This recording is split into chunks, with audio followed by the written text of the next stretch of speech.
Bueno, ahora nosotros les vamos a hablar sobre las funciones del líquido cefalorraquídeo. La función principal del líquido cefalorraquídeo es la de ser un amortiguador a la corteza cerebral y a la médula espinal, pero estas funciones se pueden clasificar en 4 tipos, siendo las más importantes: las mecánicas, las biológicas, las de eliminación y por último las funciones físicas, que más adelante se explicarán con más a detalle cada una. Dentro de las funciones mecánicas consisten en proteger al sistema nervioso central contra los posibles impactos. También amortigua el movimiento del cerebro dentro del cráneo hasta en un 97%.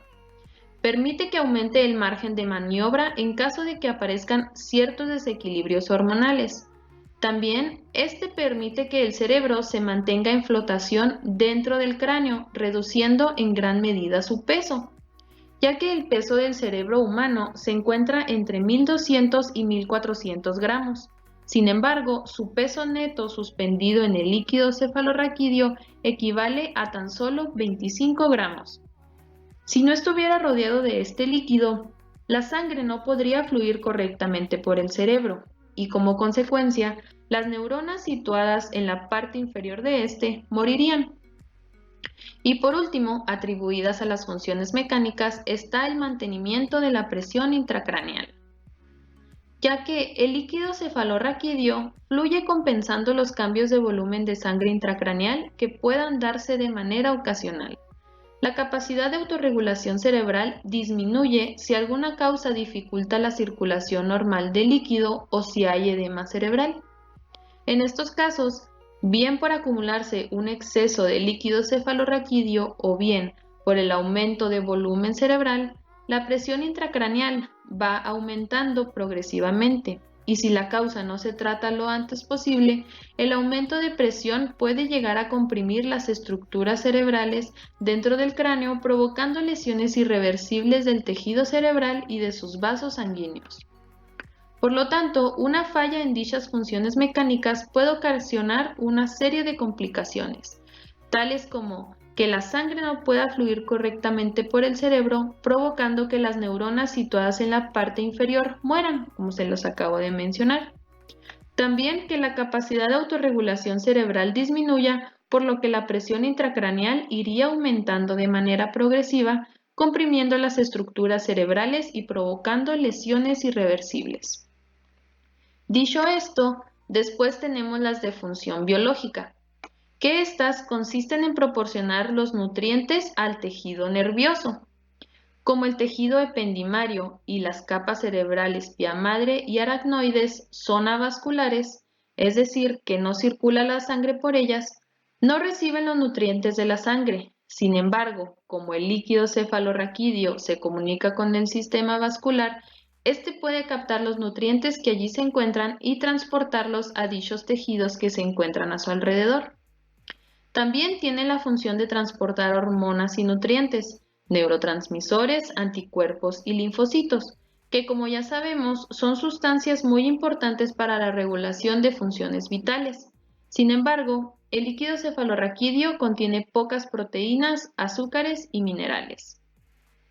De igual manera, si se tiene alguna alteración a estas funciones biológicas, se presentan complicaciones como si se pierde la comunicación con el sistema vascular debido a algún bloqueo, los nutrientes dejarían de llegar a estos tejidos, o también si el flujo de líquido cefalorraquídeo disminuye y deja de transportar las sustancias necesarias de cada día, la regulación de las funciones vitales se verían afectadas, dañando a nuestro organismo.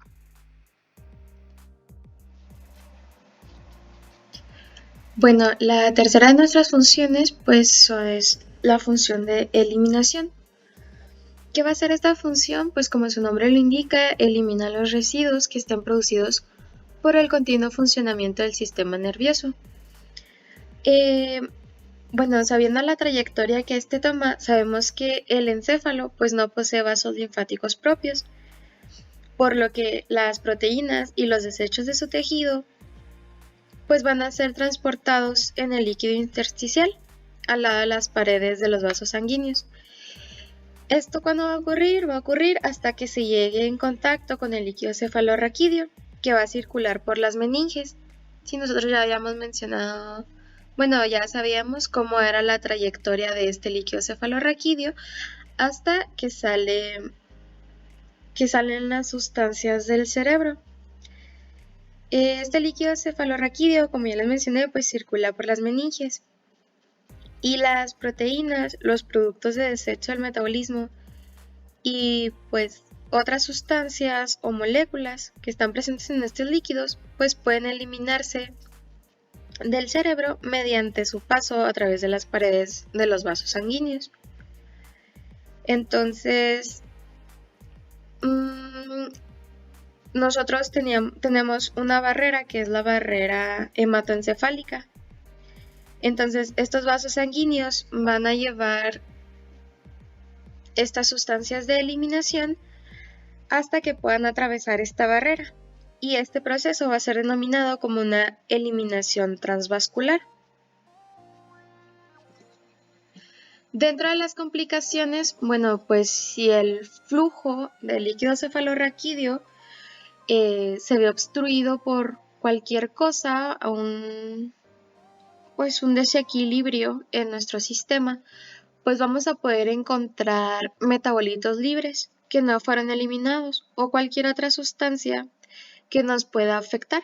Como es un desecho, pues el cuerpo ya no puede hacer nada con ellos, por lo que, bueno, pues estos necesitan ser eliminados, y al no poder ser eliminados por no traspasar esta barrera, entonces puede ocasionarnos una intoxicación en el cerebro o en la médula espinal. Y estas intoxicaciones pues nos pueden llevar a varias enfermedades. Por ejemplo, puede ocurrir Alzheimer y enfermedades de Parkinson por la acumulación de tantas proteínas que ya no son necesarias ni en el cerebro ni en la médula espinal, y que estas pues los van a enfermar por el constante pues acumulación de estos sin poder ser eliminados. La última de nuestras funciones pues son las funciones físicas.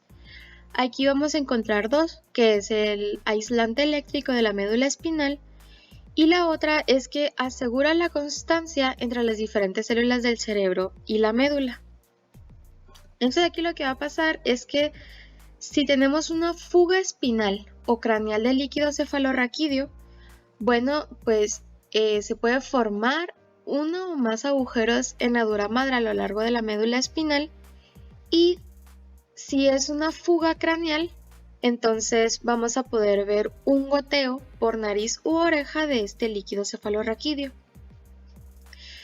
Estas fugas yo había leído que pueden ser lentas o rápidas, ¿no? Y es por un fallo en el sistema de transporte de este líquido cefalorraquídeo.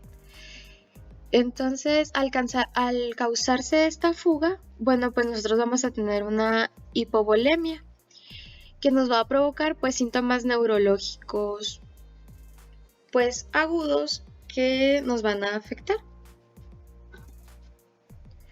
También tenemos pues alteraciones en la síntesis, circulación o reabsorción, como ya habíamos mencionado en los anteriores. Los que nosotras encontramos pues más relevantes o que en las bibliografías se muestran como las principales alteraciones del líquido cefalorraquídeo, pues es una hidrocefalia. La hidrocefalia pues va a presentar, es la presencia, más bien dicho, excesiva de líquido cefalorraquídeo, y generalmente se debe pues a una obstrucción en el circuito. Entonces, bueno, ¿cuáles son los síntomas? Pues esta obstrucción en el circuito nos va a provocar dolor de cabeza, vómitos, deterioro cognitivo de la coordinación, visión doble, dificultad en el desarrollo mental y déficit intelectual. Entonces, por eso nosotros la habíamos considerado como una de las como una de las principales alteraciones. Otra de las que se mencionan en las bibliografías es la hipertensión o la hipotensión intracraneal. Entonces, estas pues es un exceso o un déficit del líquido cefalorraquídeo.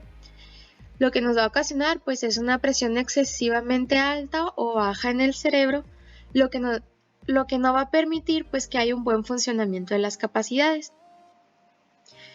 Y de igual manera pues nos va a provocar un dolor de cabeza detrás de los ojos por la presión tan alta que haya, zumbidos en los oídos, aceleración del ritmo cardíaco y breves episodios de ceguera. Estas dos pues lo que nos van, sobre todo la hipertensión, lo que nos va a alterar pues es la presión intracraneal, que ya mi compañera lo había mencionado, que es una de las funciones, ¿no? Que este líquido pues nos ayuda a amortiguar o a crear un espacio para que la presión esté en un equilibrio. Entonces, si se ve alterado, pues la hipertensión o la hipotensión nos va a alterar esta función y va a provocar todos estos síntomas. Y las enfermedades que se encuentran relacionadas con alteraciones en el líquido cefalorraquídeo se encuentran las meningitis, que pueden ser por causa bacteriana, viral, tuberculosa, puede ser una meningitis herpética y por hongos. También se encuentran relacionadas enfermedades como el síndrome de Guillain-Barré, que es una enfermedad neurológica que incluye un conjunto de trastornos autoinmunes caracterizados por parálisis de las extremidades. También están las gamapatías monoclonales, esclerosis múltiple, neurosífilis, que es la afección más común y es la formación de aneurismas, como se muestra aquí en la imagen. También está la encefalitis y por último también se relaciona con cáncer, que puede ser cerebral o de médula espinal. Y esto fue todo de nuestra parte. Gracias por su atención.